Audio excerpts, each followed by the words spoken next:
கர்த்தருடைய பரிசுத்த நாமத்திற்கு மகிமை உண்டாவதாக. இயேசு கிறிஸ்துவின் இனிய நாமத்தில் உங்களை வாழ்த்துகிறேன். கர்த்தரே தெய்வம், அவரே நம் நம்பிக்கை. இன்று உங்களோடு தியானிப்பதற்கு எடுத்துக்கொண்ட வேத வசனம் லூக்கா எழுதின சுவிசேஷம் 2ஆம் அதிகாரம் 25வது வசனம் வாசிக்கிறேன். அப்பொழுது சிமியோன் என்னும் பெயர் கொண்ட ஒரு மனுஷன் எருசலேமில் இருந்தான். அவன் நீதியும் தேவபக்தியும் உள்ளவனாயும் இஸ்ரவேலின் ஆறுதல் வர காத்திருக்கிறவனாயும் இருந்தான். அவன் மேல் பரிசுத்த ஆவி இருந்தது. பிரியமானவர்களே, நம்முடைய தேவன் ஆறுதலின் தேவன் என்று அழைக்கப்படுகிறார். அவரே ஆறுதல். அநேக வேளைகளிலே நாம் மனிதர்களிடத்தில் பேசும் பொழுது அவர்கள் சொல்லுகிற காரியம் ஆறுதல் சொல்வதற்கு ஒருவருமே இல்லையே.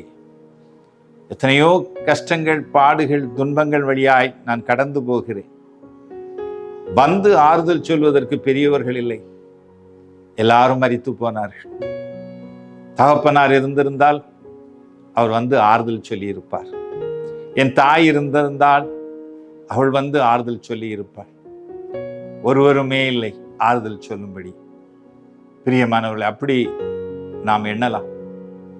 ஆனால் பாருங்கள், நம்முடைய தேவனே ஆறுதலின் தேவன் தான்.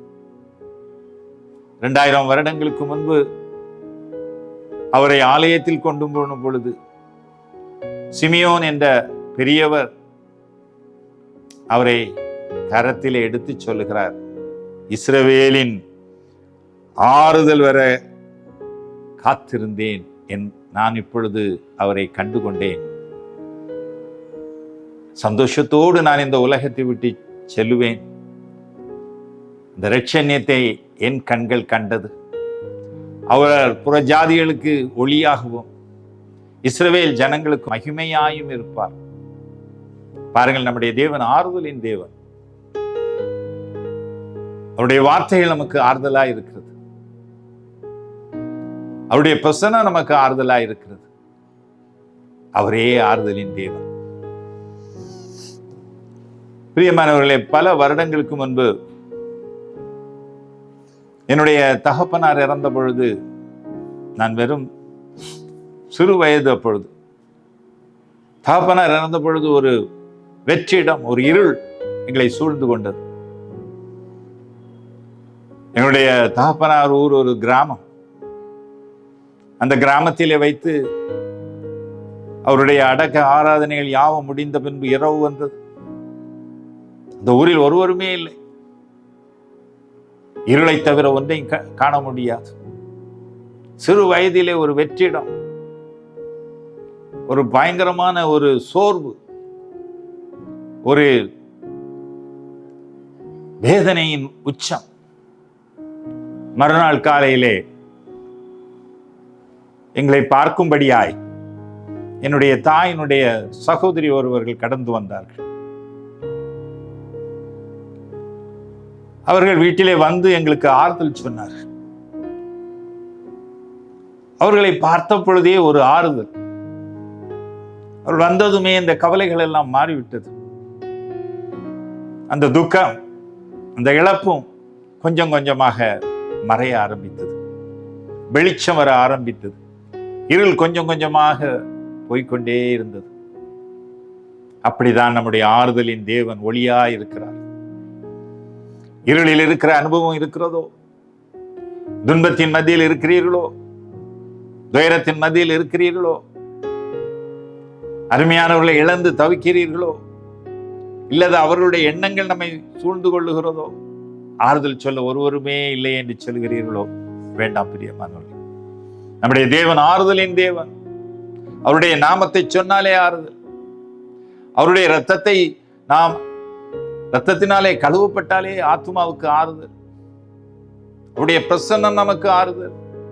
அவருடைய வார்த்தைகள் நமக்கு ஆறுதல். அவருடைய அபிஷேகம் நமக்கு ஆறுதல். பிரியமானவர்கள், அவர் ஆறுதலின் தேவன். எபிரேயர் 6ஆம் அதிகாரம் 18ஆம் வசனம் 6ஆம் அதிகாரம் 18 விதமாக சொல்லப்பட்டிருக்கிறது. 2 காரியங்களை சொல்லப்பட்டிருக்கிறது. அதிலே அவர் மாறாத 2 காரியங்களினாலே நமக்கு ஆறுதல் தந்தார் என்று சொல்லப்பட்டிருக்கிறது பிரியமானவர்களே. இந்த 2 காரியங்கள், ஒன்று, அவர் நமக்கு பரிந்து பேசுகிறவராய், மெல்கிசேதேக்கின் முறைமையின்படி அவர் இன்று பரிந்து பேசுகிறவராக, தேவனிடத்தில் நம்மை குறித்து பரிந்து பேசுகிறவராக இருக்கிறார். யோபுடைய வாழ்க்கையிலே யோபுவை குறித்து பிசாசு அதிகாரம் கேட்ட பொழுது அவர் சொல்லுகிறார், அவனுடைய சரீரத்தை மட்டும் தொடு, அவனுடைய உயிரை தொடாதே என்று சொல்லி அவர் அவனுக்கு கட்டளை இடுகிறார். அந்த தேவனிடத்தில் பரிந்து பேசுகிற ஒரு பிரதான ஆசாரியராக நமது இயேசு கிறிஸ்து இருக்கிறார். அவரே ஆறுதலின் தேவன். நம்முடைய வாழ்க்கையில் உள்ள எல்லாவற்றையும் குறித்து அவர் பிதாவிடத்தில் சொல்லி நம்முடைய தேவைகளை சந்திக்கிற தேவனாய் இருக்கிறார். நம்மை விடுவிக்கிற தேவனாய் இருக்கிறார்.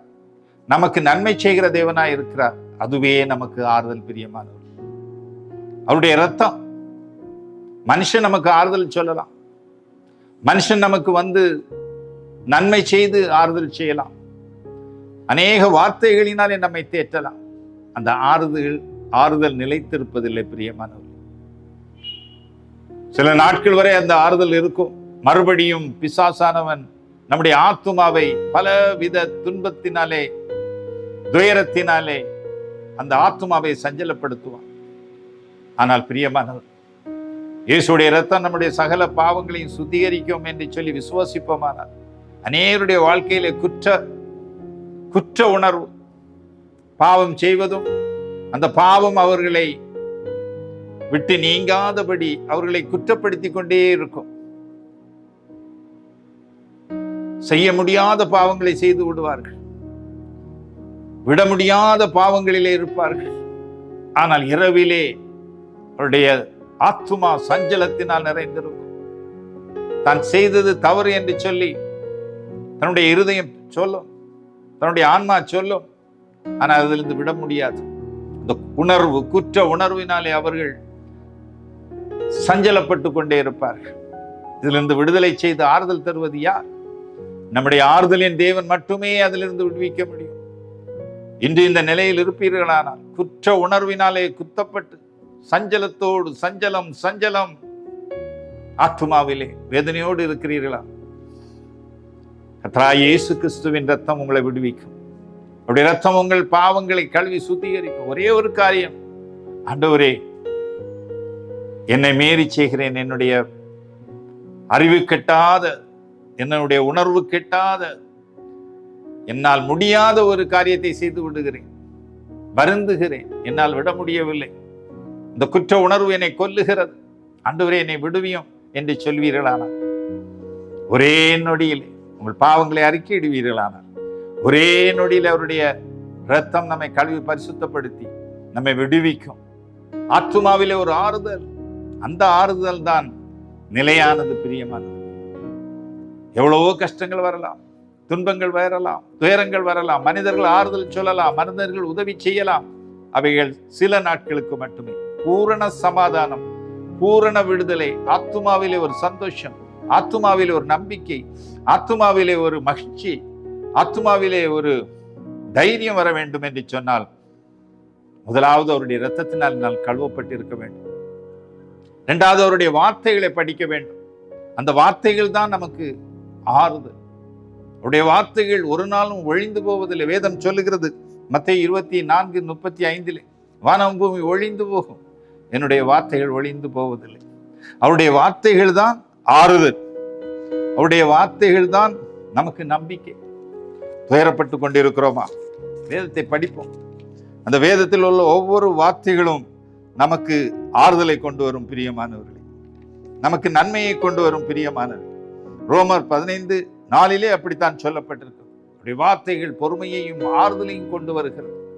அவர் படிக்க படிக்க படிக்க, வேத வசனத்தை படிக்க படிக்க, அது ஆவியாயும் ஜீவனுமாய் இருக்கிறபடியினாலே நமக்கு அது ஆறுதலை கொண்டு வருகிறது.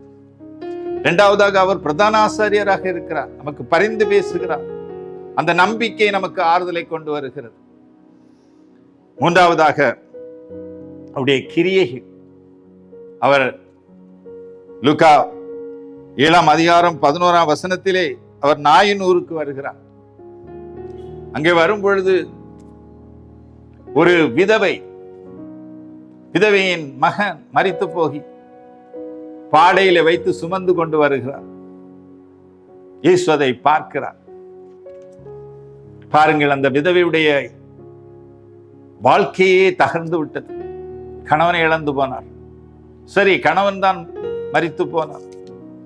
அவரை போல எனக்கு ஒரு பிள்ளையை கொடுத்திருக்கிறார், தேவன் தந்திருக்கிறார். அவனில் என் கணவனை பார்க்கிறேன், அவன் செய்வதை பார்த்து மகிழ்கிறேன். அவன் என்னை பார்த்துக் கொள்வான், அவன் என்னை தாங்குவான், சுமப்பான், எனக்கு உதவியாயிருப்பான் என்று சொல்லி அவருடைய வாழ்க்கையில எத்தனை கனவுகள் கண்டிருப்பாள். மரித்து போகிறான் வாலிபன். ஊர் ஜனங்கள் எல்லாம் அழுகிறார்கள். ஏற்கனவே அவள் துன்பத்தில் துயரத்தில் இருக்கிறார். இப்பொழுது மகனும் இறந்து போகிறான். இயேசு வருகிறார், அதை பார்க்கிறார். அவர் ஆறுதலின் தேவன். மனுஷர்கள் ஆறுதல் சொல்லலாம் பிரியமானவர், அது நிலைத்திருப்பதில்லை. என் தேவன் வருகிறார். எப்படி யோபுடைய வாழ்க்கையிலே அவர் அற்புதங்களையும் அதிசயங்களையும் செய்து இழந்தவைகளை மீட்டுக் கொடுத்தாரோ, அதே போல இங்கே ஆறுதலின் தேவனாக வருகிறார். பாடையை தொடுகிறார். சுமக்கிறவர்கள் நிற்கிறார்கள். வாலிபனே எழுந்திரி என்று சொல்கிறார். வாலிபன் உயிரோடு வருகிறான். எவ்வளவு ஆறுதல் அந்த தாய்க்கு இருந்திருக்கும் பிரியமானவர்கள். அவர் ஆறுதலின் தேவன். அவருடைய கிரியைகளினாலே நமக்கு ஆறுதல் செய்கிறார். அவருடைய வார்த்தைகளினாலே நமக்கு ஆறுதல் கொடுக்கிறார். அவருடைய தீர்க்கதரிசன வார்த்தைகளினாலே 1 கொரிந்தியர் 14:3 சொல்லுகிறது, தீர்க்கதரிசனம் சொல்லுகிறவன் ஆறுதல் சொல்லுகிறான் என்று சொல்லி. அநேக வேளையிலே பரிசுத்த ஆவியானவர் இன்றும் நமக்கு தீர்க்கதரிசனம் உரைக்கிறார், நம்மோடு பேசுகிறார். உனக்கு நான் செய்வேன், உன்னை நான் கைவிட மாட்டேன் என்று சொல்லுகிறார். அதே போல செய்வார் பிரியமானவர்கள். சில மாதங்களுக்கு முன்பு ஒரு துக்கமான செய்தி ஒன்று வந்தது. மிகவும் கடினமான ஒரு காரியம். அதிலிருந்து எப்படி மீண்டு வருவது என்று சொல்லி எனக்கு தெரியவில்லை. யோசித்துக் கொண்டே இருந்தேன். ஒரு வாரம் தியானித்துக் கொண்டே இருந்தேன். பொறுமையாகவே இருந்தேன். ஒரு நாள் அவர் சொன்னார், யோபிலே சொல்லப்பட்டிருக்கிறது போல, உன் அறையை கட்டிக்கொள், தைரியமாயிரு, புருஷனாயிரு. கிதியோன் எப்படி அவன் எதிரிகளை வீழ்த்தினானோ அதே போல உனக்கு ஒப்புக் கொடுப்பேன். தைரியமாயிரு, விசுவாசமாயிரு, பயப்படாதே என்று சொன்னார். வார்த்தைகள் கடந்து வந்தது. பிரியமானவர்களை, நம்ப மாட்டீர்கள், அவருடைய கிரியைகள் எவ்வளவு வல்லமை உள்ளது என்று சொல்லிக்கொண்டே இருக்கலாம். அவர் 3 வருடங்கள் ஆனாலும் நடைபெறாத ஒரு காரியத்தை ஒரே வாரத்தில் அவர் தீர்க்கதரிசனம் உரைத்து மனிதர்களை எழுப்பி அற்புதத்தை செய்தார். அவர் கிரியைகளினாலே ஆறுதல் உங்களுக்கும் செய்வார் பிரியமானவர்களே. அவருடைய கிரியைகள் வல்லமை உள்ளது. நாயன் ஊரிலே அவருடைய கிருமையினாலே எப்படி கிரியைகளினாலே ஆறுதல் சொன்னாரோ அப்படியே உங்களுக்கு செய்வார். யாருக்கு செய்வார் என்று சொன்னால், வேதத்திலே அநேக காரியங்கள் சொல்லப்பட்டிருக்கிறது. துயரப்படுகிறவர்களுக்கு அவர் செய்வாராம், சிறுமைப்பட்டவர்களுக்கு அவர் செய்வாராம், துக்கப்படுகிறவர்களுக்கு அவர் செய்வாராம், ஓத்திரங்களில் இருக்கிறவர்கள் அவர்களுக்கு செய்வாராம், அங்கலாய்க்கிறவர்களுக்கு அவர் செய்வார். இன்று நீங்கள் துயரப்பட்டு கொண்டிருக்கிறீர்களோ, துக்கத்தில் இருக்கிறீர்களோ, வேதனையில் இருக்கிறீர்களோ, அவர் உங்களுக்கு செய்வார், ஆறுதல் செய்வார். தம்முடைய கிரியைகளினாலே அவர் ஆறுதல் செய்வார். உங்களுடைய எல்லா துன்பங்களிலும், துயரங்களிலும், ஓத்திரங்களிலும், கஷ்டங்களிலும், பாடுகளிலும் தேவன் உங்களோடு இருப்பார். உங்களை கைவிட மாட்டார். நாம் செபிப்போம். அன்புள்ள இயேசு சுவாமி, இந்த வார்த்தையை கேட்டுக்கொண்டிருக்கிற ஒவ்வொருவருக்கும் நீர் ஆறுதல் செய்வீராக. அவருடைய இருள் அகன்று போகட்டும்.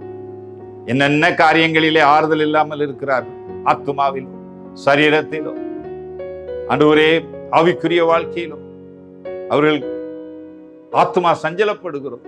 கர்த்தருடைய வார்த்தையில் கடந்து வரட்டும், தீர்க்கதரிசன வார்த்தைகள் கடந்து வரட்டும், உயிர்ப்பிக்கட்டும். ஆண்டவர் இந்த காரியங்களில் இருந்து எந்த காரியமானாலும் சரி, அவருடைய வாழ்க்கையில நோய் விடுவிக்கப்படட்டும், நோயிலிருந்து விடுதலை அடையட்டும், கஷ்டங்கள் பாடுகள் போகட்டும். உடைய வார்த்தையினாலே ஒரே ஒரு வார்த்தை சொல்லும், அற்புதங்கள் நடக்கும். ஆண்டவர் கேட்டுக்கொண்டிருக்க ஒவ்வொருவருக்கும் செய்யும். அவர்களுடைய இருள் அகன்று போகட்டும், ஆத்மாவில் இருந்து இருள் அகன்று போகட்டும், சரீர வேதனையிலிருந்து இருள் அகன்று போகட்டும், எல்லாவற்றிலும் நன்மை உண்டாகட்டும் என்று சொல்லி இயேசு கிறிஸ்துவின் இனிய நாமத்தில் கேட்கிறீங்கள் அன்பு பரமபிதாவே, ஆமென்.